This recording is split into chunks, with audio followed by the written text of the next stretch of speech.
Hello, welcome back to Ghosting with Anya. I'm your host, Anya Smith. On today's episode, we are doing the staircase that forgot where it led. So, before we get started, I want to say thank you for watching my show. I want to thank you for supporting me. And good news, my book is finally have been showing up at my friend's house, and I got all the copies. And so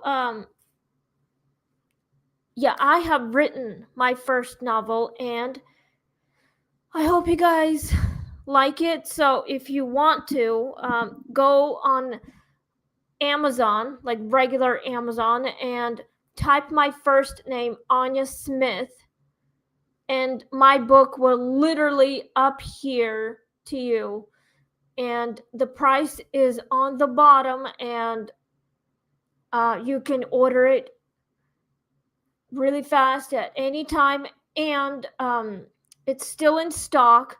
I have the copies, but they're at my house. So we're doing the staircase that forgot where it actually led. But yes, so before I want to say thank you. Before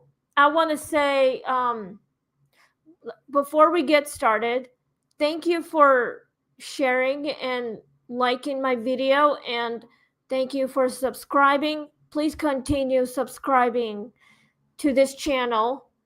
The link in bio is on my description. Like, check it out. You can go on Amazon and buy my actual book. I will be writing my second book sometime in February. No, not February. In November, which is like 8 weeks until I start writing my second novel. And it's still gonna be ghosts. So yes. Anyway, let's get started. Just sit back, relax, and let's get started on this ghost story. Chapter 36.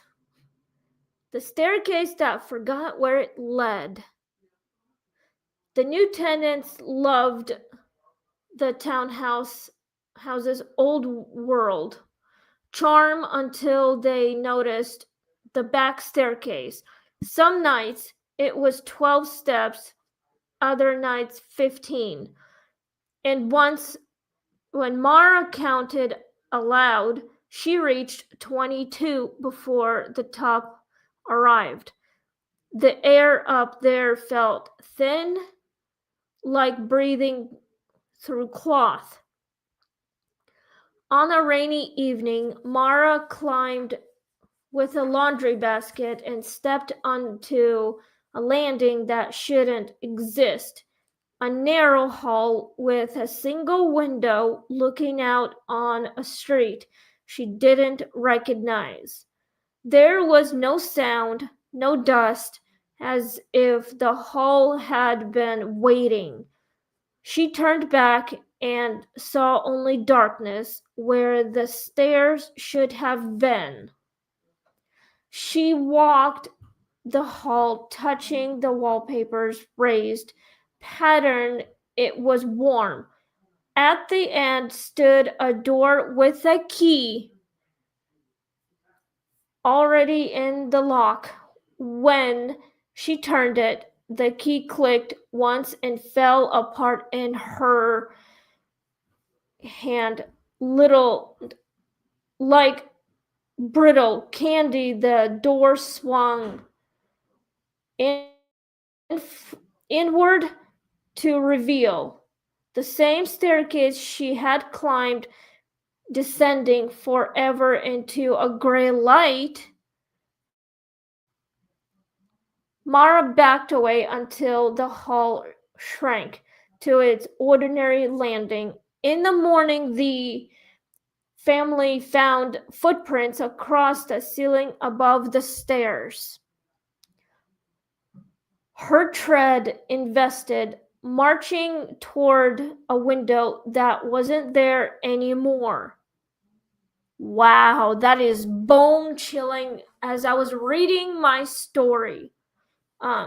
So Mara is shocked that when she stepped back and saw what was going on in her little mind, that staircase that never should have existed clearly scared the shit out of her.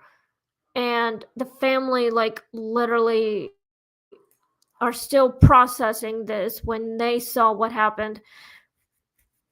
Somehow, all those tenants have no clue what's going on.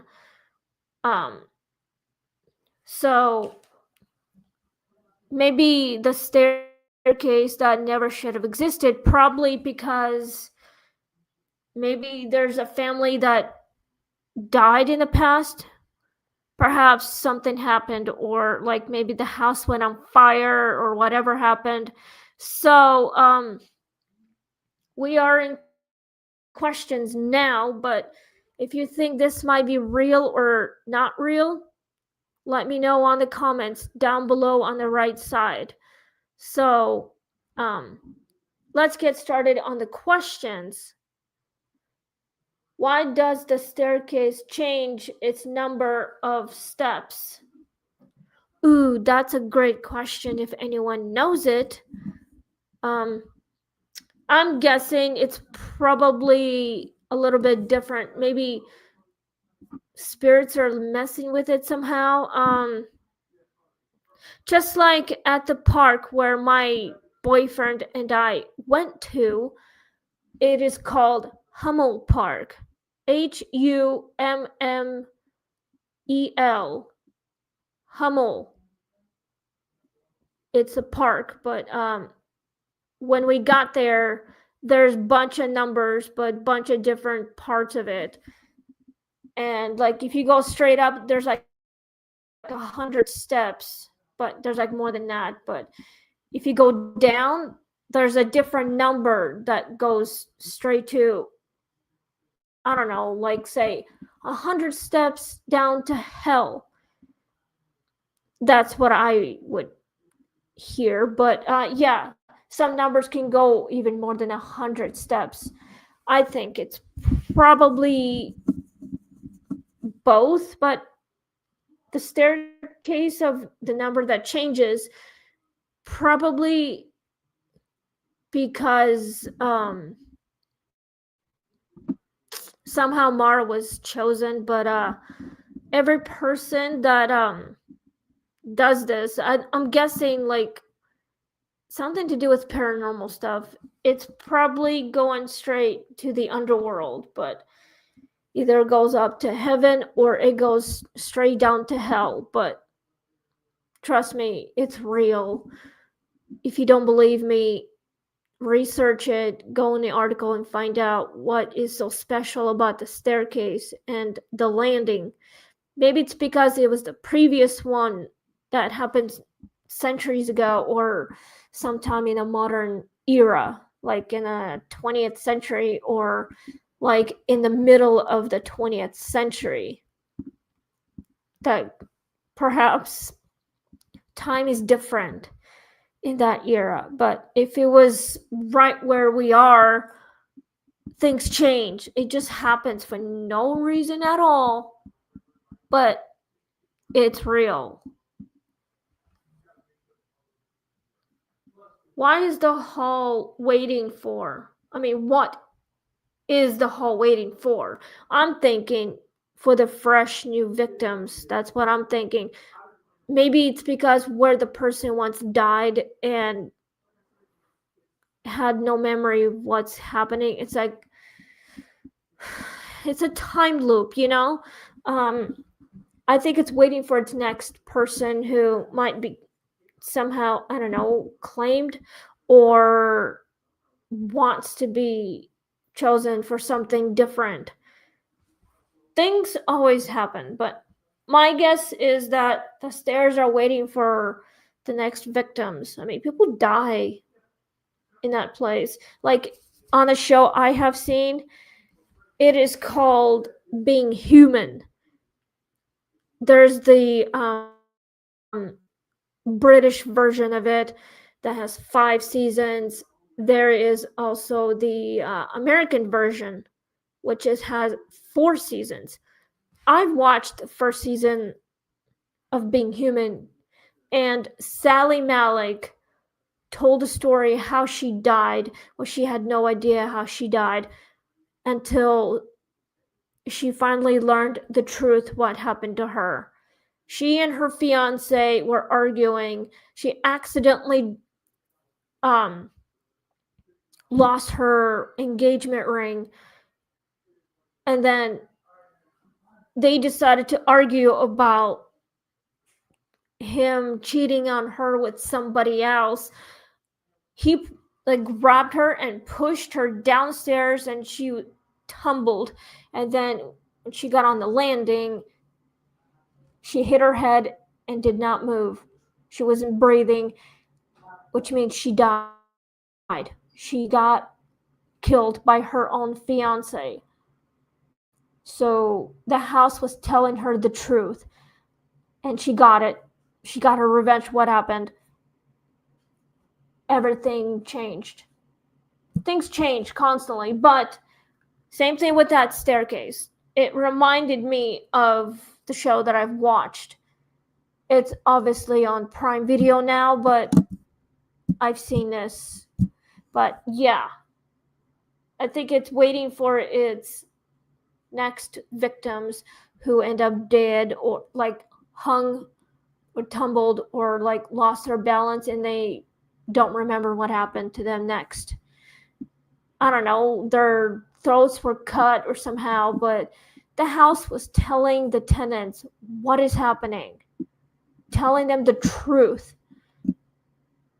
I probably would want to know what's going on, but yes. Let's go to number 3. Why did the key crumble after a single turn? Maybe because it didn't want the person to have it somehow. It was probably not the right key. So the right key, the actual key, doesn't even exist. No wonder why it crumbled. It was probably the copy of it, but from sand or whatever, it's probably just not the right one. So anyway, it just happens for no reason. So keys have memories, okay? And this is kind of embarrassing sometimes, but they have memories. It's part of their mind or whatever, but part of emotion. Maybe it's because either they chose a person or they didn't find the right person that can claim to the right owner of that key. The door doesn't clearly chosen any person, but these tenants who live in that townhouse or other homes, it's freaking haunted. Like my house, for instance, it could be haunted by someone I might have known in the past or forgot who that person was because I haven't seen that person in years. But so let's go to number 4. What does the ceiling footprint trail suggest about space and direction?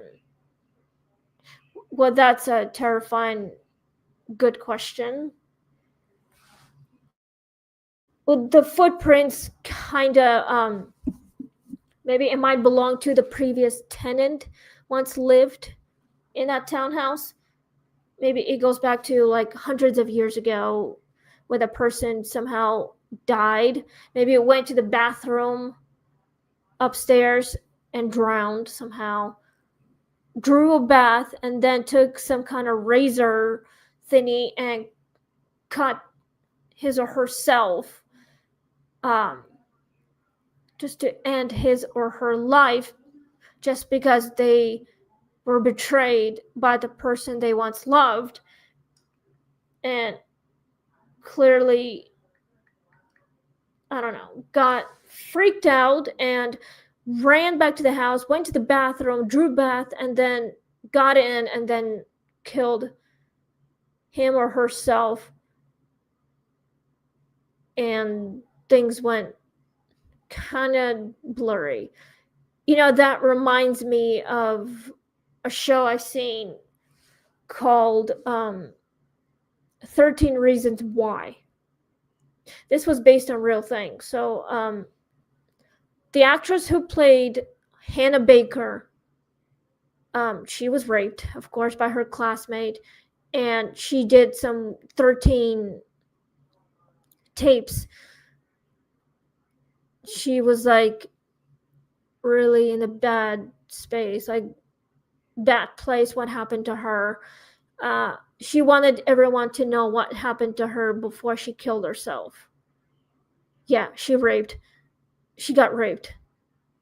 So she went home, changed her clothes into a bathrobe, drew a bath, took a fucking razor. She got in, and then she decided to cut herself and bled to death. So this is what happened, and the show was based on real thing. People were like, what is going on? Could this happen to my own family? Could this happen to my own kids if they watched it and they followed the footsteps of that actress? Kids and parents are aware of what was going on, but yeah. So I'm guessing this probably was the footprints pretty much want to let the living know what was happening, telling them the truth. It might belong to the person who died in a previous era. If it happened to my family, I would not know what the fuck's going on. I would want to investigate it, go deeper, go do a background check on the townhouse and see what is going on. Go to articles, go to the library and find out. Talk to investigators, like private detectives or something. Figured out how to get all the evidence. All right. Last question before I sign off. Could the staircase be a threshold rather than a place? I think it probably is. Yes, it can be a threshold and it could be a place, but it's like between two worlds, between the living and the dead. It's a spirit world. It can like shift through places. It actually can be a threshold. It can be a place like between two worlds. A staircase could be like a portal, and I think it's a portal to another world, like Stephen King book. I'm still reading it.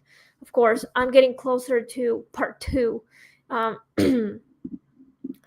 So anyway, we are almost out of time. So the staircase is a portal, and you can like travel between two places at once. Like if you're a spirit, you can travel in the spirit world to the living world to find out what's going on. Maybe they can get the truth about what happened to them in the past. If you are the dead or the living person, it would go to the spirit world by meditating, but it can be a portal. Like, say you want to go to heaven or hell because you want to know how it felt like being in that world. I haven't even been there yet, but I almost went there. I almost died back in 2010, in the beginning of the year, I literally have diabetic attacks, okay? I have problems. I almost clearly died when this shit happened to me. So, I have a lot of problems, okay? I nearly almost joined. So, if I have that problem anytime soon, I could literally lose my life. I could end up either in heaven or hell. It depends what it is. But my my spirit guides, my family who passed away when I was a kid, apparently, like a small child, maybe, told me that it's not my time yet until it is. But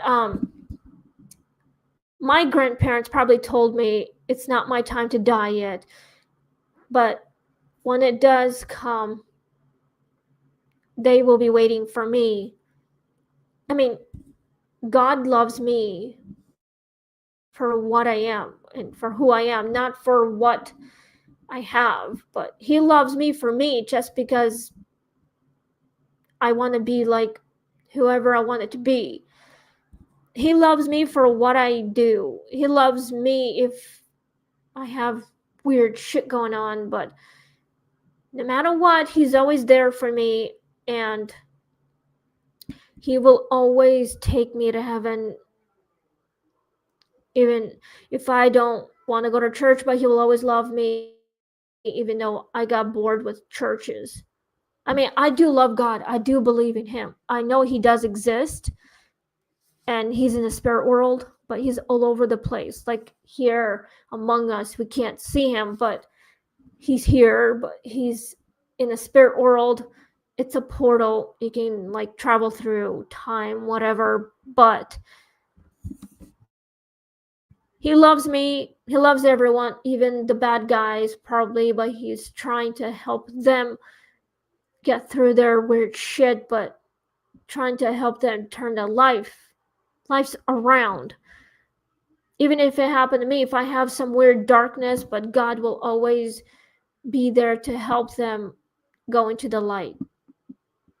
He loves me because He knows what I'm going through, and He's there for me no matter what.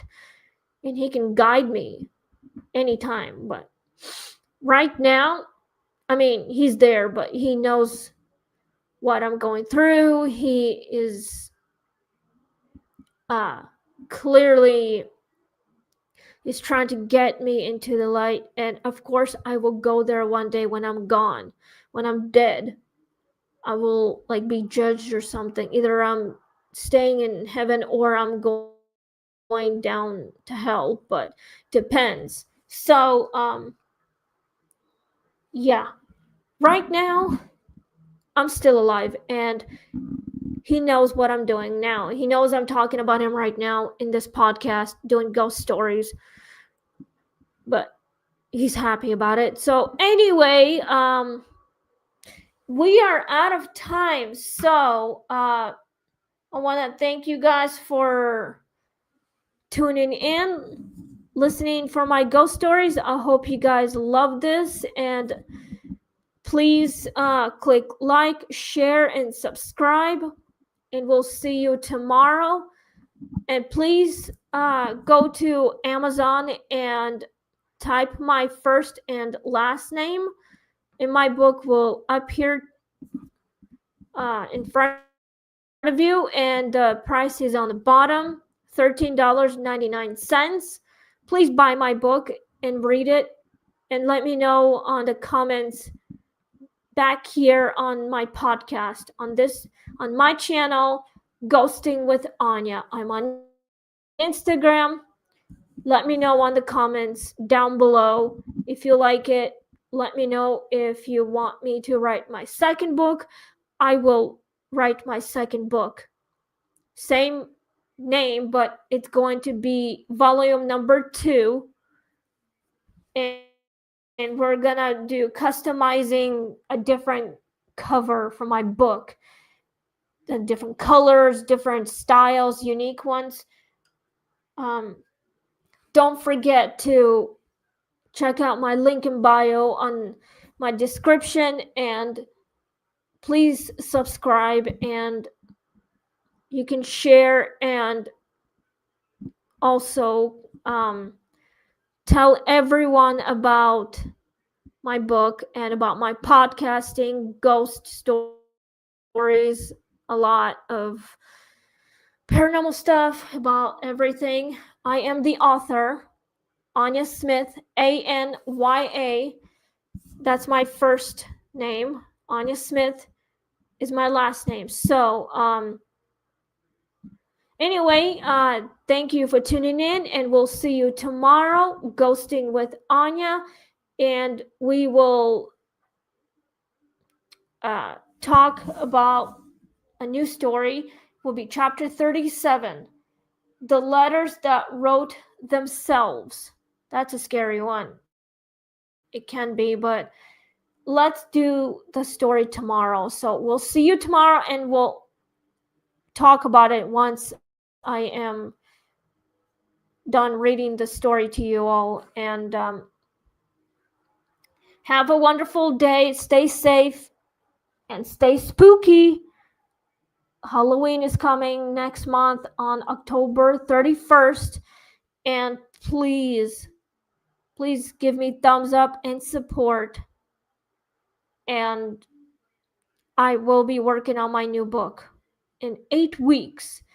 I don't know the exact date, but it's going to be sometime in November. So, yeah. Have a wonderful day, and we'll see you tomorrow. Bye.